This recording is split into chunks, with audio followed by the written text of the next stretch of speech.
ദിലീപാണ് മുഖ്യ ശത്രുവെന്ന് കോടതിയിൽ നൽകിയ മൊഴിയിൽ അതിജീവിത.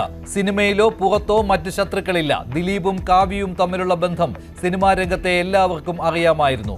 മഞ്ജു വാര്യരോട് മാറ്റിപ്പറഞ്ഞില്ലെങ്കിൽ സിനിമാഭിനയം നിർത്തിക്കുമെന്ന് ഭീഷണിപ്പെടുത്തി. ദിലീപിനെതിരായ കുറ്റം തെളിയിക്കാൻ അതിജീവിതയുടെ മൊഴി വിശ്വാസത്തിലെടുക്കാതെ വിധിന്യായം.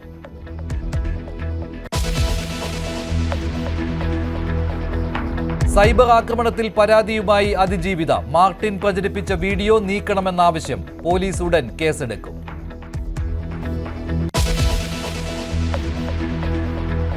തിരുവനന്തപുരത്തെ മേയർ സ്ഥാനാർത്ഥിയെ തീരുമാനിക്കാൻ BJP സംസ്ഥാന അധ്യക്ഷൻ ഡൽഹിയിൽ.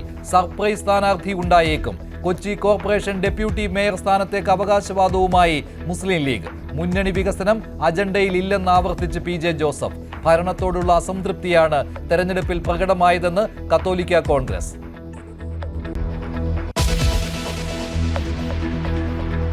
സാങ്കേതിക സർവകലാശാല വൈസ് ചാൻസലറായി സിസ തോമസ് ചുമതലയേറ്റു. നിയമനം ഗവർണർ സർക്കാർ അനുരഞ്ജനത്തിനൊടുവിൽ. പഴയ കാര്യങ്ങൾ ചികഞ്ഞെടുക്കേണ്ടത് സിസ.